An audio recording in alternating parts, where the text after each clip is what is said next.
2000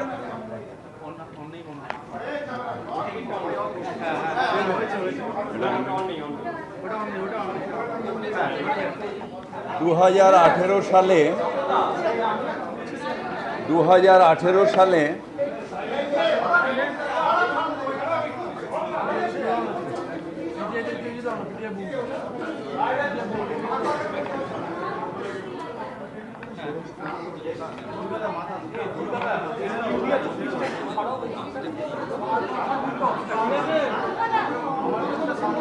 এই বলা বলি শেষ হলে আমায় বলো, আমি বলবো।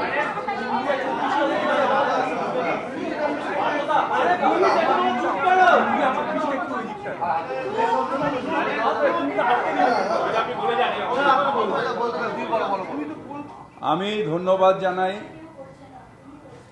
আমাদের নেত্রী মমতা বন্দ্যোপাধ্যায়কে। 2018 সালে হঠাৎ করে যখন তখনকার মেয়র রেজিগনেশন দিলেন, সেই সময় সব কাউন্সিলরদের সম্মতি নিয়ে আমাকে এই চেয়ারে বসানোর জন্য আমার মনে হয়েছিল যে এই চেয়ারে বসার যোগ্যতা আমার নেই। তার কারণ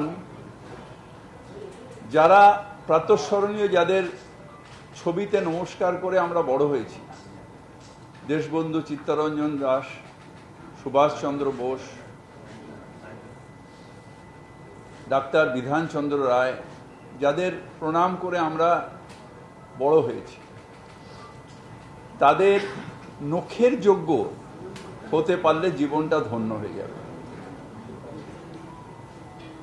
সেইখানে দাঁড়িয়ে সেই দায়িত্ব পালন করলাম 18 সাল থেকে নিয়ে 21 সাল অবধি। 21 সালে নির্বাচনে আবার মানুষ আমাদের সমর্থন করলেন এবং সেই থেকে নিয়ে আজ পর্যন্ত রয়েছে। আমাদের নিশ্চিতভাবে এই কালে সবথেকে বড় চ্যালেঞ্জ এসেছিল কোভিড। সেই কোভিড কালে কলকাতা কর্পোরেশনের যে মানুষের প্রতি কমিটমেন্ট এবং তাতে কোয়ারেন্টাইন সেন্টার তৈরি করা, মানুষকে দৈনন্দিন জিনিস দেওয়া, কলকাতাকে পরিষ্কার রাখা, ওই সময় যখন মানুষ বেরোতে চাইছিল না, কার কি রোগ, নিঃশ্বাসে রোগ ছড়াচ্ছিল, সেই সময় দাঁড়িয়ে আমাদের কর্মচারীরা সেই সব জঞ্জাল পরিষ্কার করা, কলকাতা যাতে আবার ছড়িয়ে না পড়ে সেটা দেখা। তারপরেও আরেকটা সমস্যা এলো, সেটা হলো যে কলকাতায় ভ্যাকসিন এলো, কিন্তু ভ্যাকসিনের ট্রায়ালটা হচ্ছিল না। সেই ট্রায়ালটা আমাকে যখন অ্যাপ্রোচ করলো, আমি বললাম আমি মহানাগরিক হিসেবে এটা আমার দায়িত্ব, কলকাতার মানুষকে যদি করোনা মুক্ত রাখা যায়, তার জন্য যদি আমার প্রাণ যায় যাক।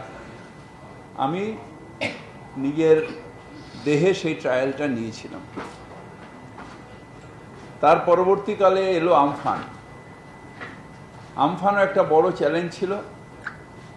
ধন্যবাদ জানাই আমার সহকর্মী এবং কলকাতার কর্পোরেশনের প্রত্যেকটা স্টাফকে, প্রত্যেকটা সাফাই কর্মচারীকে, প্রত্যেকটা মানুষকে, প্রত্যেকটা পার্কস অ্যান্ড স্কোয়ারসের যারা আমাদের সাথে কাজ করেছেন, যে আমফানে 3 দিনের মধ্যে প্রায় কলকাতা পরিষ্কার হয়ে গেছে। এরকম প্রচুর চ্যালেঞ্জ ছিল, যেগুলো আমি মেয়র কালে চেষ্টা করেছি যে সেগুলোকে ঠিক করে যাতে আমাদের এই কালে কলকাতার মানুষের পাশে দাঁড়ানো। তার মধ্যে একটা বড় পদক্ষেপ নিশ্চিতভাবে আপনারা হয়তো মানবেন যে টক টু মেয়র।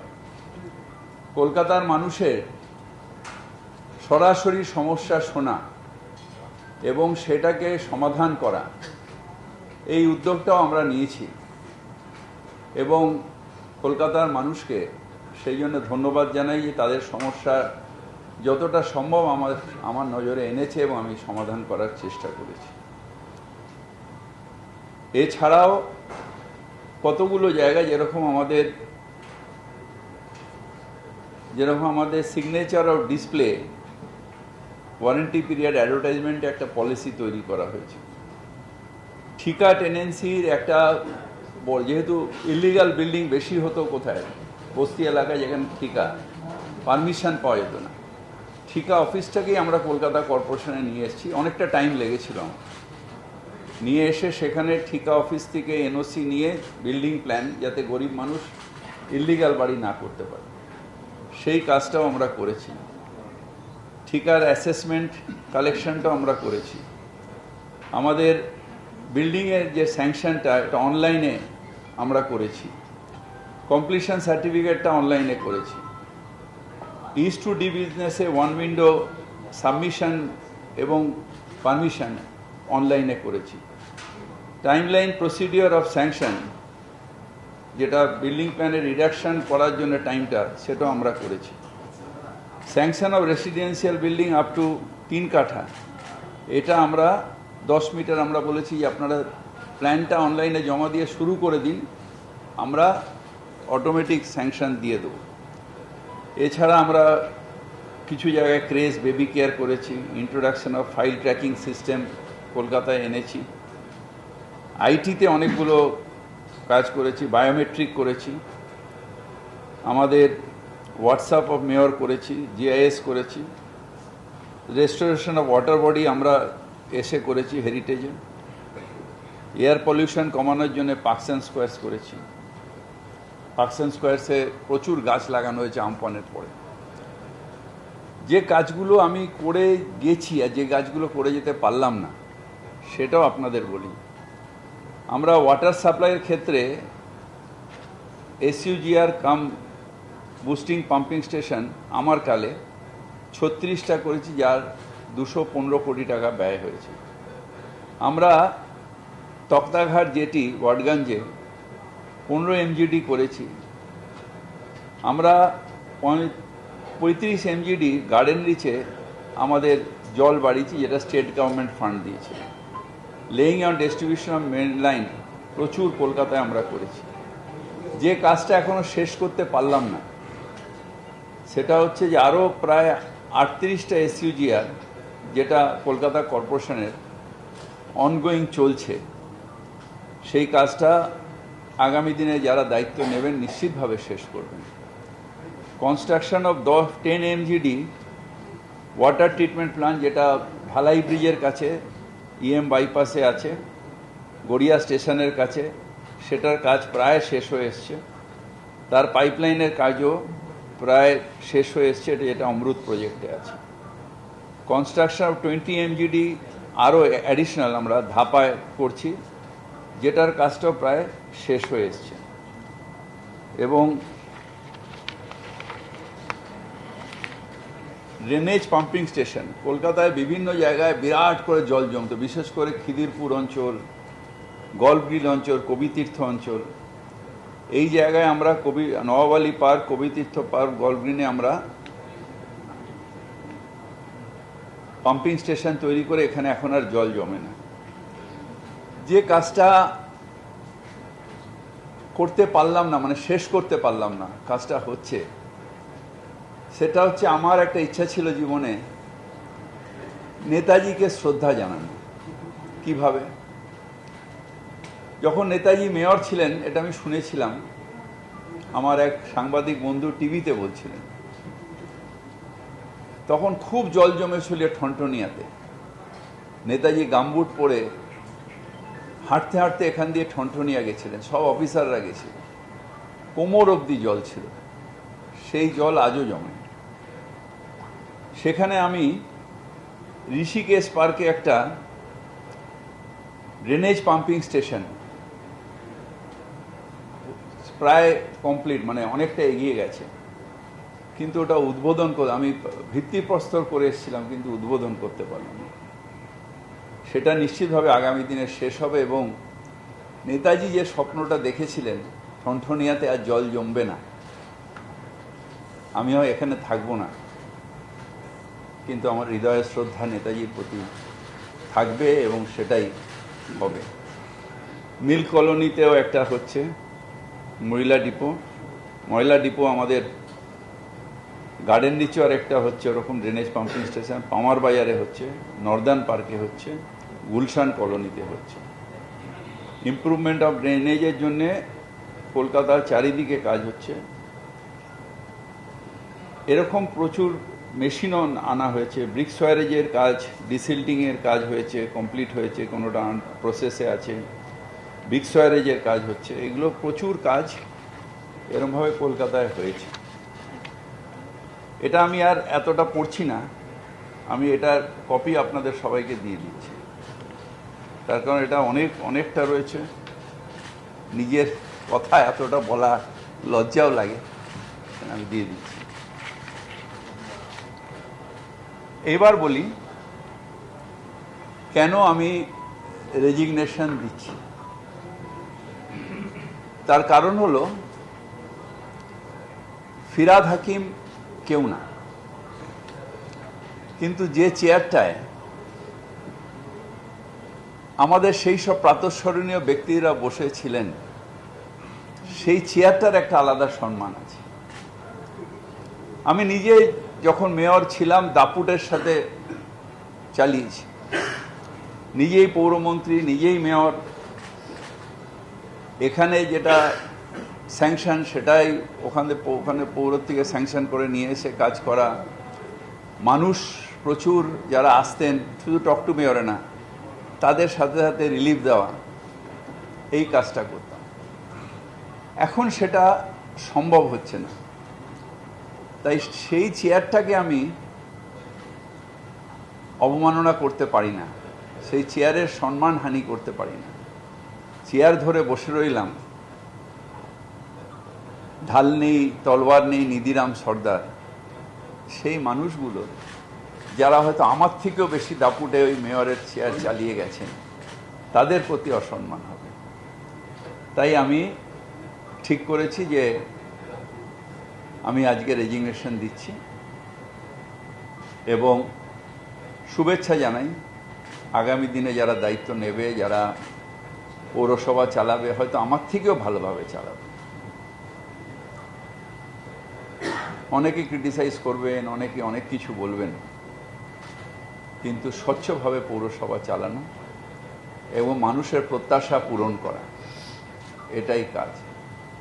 নতুন সরকারের কাছে, মুখ্যমন্ত্রীর কাছেও আমার আবেদন, মানুষের প্রত্যাশা পূরণ করা। We are all there to serve the people.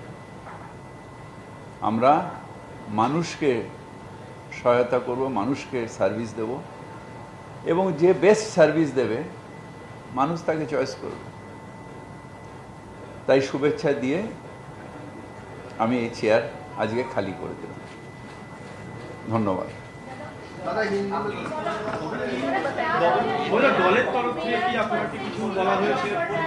দলের তরফ থেকে আমি পারমিশন চেয়েছিলাম আমাদের নেত্রীর কাছে।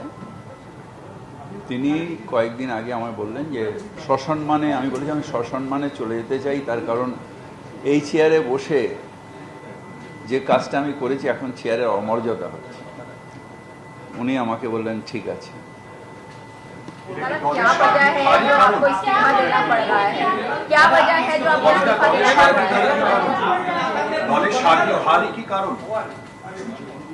আমি আমার কথা বলছি, আপনি আপনার মতন নিজের ডেফিনেশন করে দেবেন সার্বিক হার কি ওইসব আমি জানি না। আমি যে কাজটা এই চেয়ারে বসে করছিলাম, যে কাজটা ইতিহাসে শুনেছিলাম, আমার যারা প্রাতঃস্মরণীয় ব্যক্তি, যাদের আজকেও বেরোনোর আগে আমি মাথা ঠেকে নমস্কার করে বেরোব, তারা যেভাবে কাজটা করেছিলেন, হয়তো সেই মর্যাদা সেই চেয়ারের আমি এখন রাখতে পারছিলাম। দাদা, রাজ্য সরকার একসময় বামেরাও ছিল, সেই সময় আপনারা পুরসভা চালিয়েছেন, তাহলে আজ এই পরিস্থিতি কেন হলো? দলের মধ্যেই কি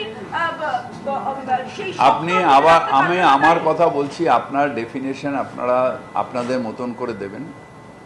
আপনাদের ডেফিনেশন আমি আমার মুখে বসাবো না। আমার যে কথা, যে আমার যারা প্রাতঃস্মরণীয়, যে চেয়ারে বসতে পারবো আমি জীবনে কোনোদিন ভাবিনি। সেই ছবিগুলো যখন আমি একা একা থাকতাম, রাত্রিবেলা যখন তাকাতাম, তখন আমার গায়ে কাঁটা দিত। এবং আমি অভ্যস্ত হয়ে গেছিলাম, যেহেতু পৌরমন্ত্রীও ছিলাম, অভ্যস্ত হয়ে গেছিলাম যে সেই দাপটের সাথেই চালানো। সেই চেয়ারটার আজ আমার মনে হচ্ছে যে মর্যাদা আমি রাখতে পারছি না। আমার কেউ প্রেশার নেই, কিছু নেই, রাখতে পারছি না। শহর কলকাতার মানুষের ভোটে আপনারা এখনো পর্যন্ত আগামী 3 মাস এখনো আপনাদের কার্যকালের মেয়াদ রয়েছে, তারপরেও কেন আপনি পদত্যাগ করলেন? এখনো তো 3 মাস মেয়াদ রয়েছে, ডিসেম্বর পর্যন্ত। এগুলো লিগ্যাল ডেফিনেশন আমি দিতে পারবো না। আমি পদত্যাগ করছি, এটা আমি আপনাদের জানিয়ে দিলাম। কিন্তু শহর কলকাতার মানুষ তো আপনাদেরকে নির্বাচিত করে পাঠিয়েছিল, এই ভোট তৈরি করেছিল। আমি রেজিগনেশন দিলাম, এটা আমি আপনাদের জানিয়ে দিলাম। আপনাদের ডেফিনেশন আমি তার ক্লারিফিকেशन দিতে পারবো না। हिंदी में हम जो काम किया, बांग्ला में जो बताएं उतना काम हम किया है। आज वो दापोटर हिंदी की है,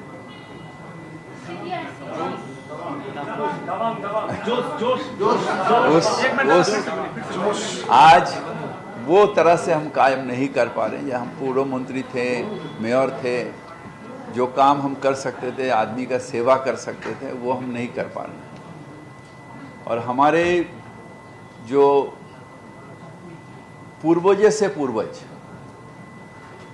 जो चेयर में हमारा बैठने का कभी ख्वाब में भी हम नहीं सोचा था, जो वो चेयर में हम बैठेंगे, जिसका नाखून के यज्ञ हम नहीं है, नाखून के यज्ञ नहीं है। किसी दिन उनका नाखून का यज्ञ हो जाएंगे तो मेरा जीवन जो है वो धन्य हो जाएगा। वो चेयर को असम्मान हम नहीं कर सकते, इसलिए हम अपना रेजिग्नेशन दे रहे हैं। काम नहीं कर पाने का क्या कारण है? क्योंकि वो हम आप बार बोले, हम पौर मंत्री थे, हम मेयर थे। वो जो दापट के साथ कहा या चेंज पॉलिटिकल सिचुएशन है, वो हम नहीं कर पा रहे हैं और कर नहीं हो भी नहीं सकता। लेकिन पहले भी तो ऐसी परिस्थिति था जब कोई और सत्ता में था। Thank you so much.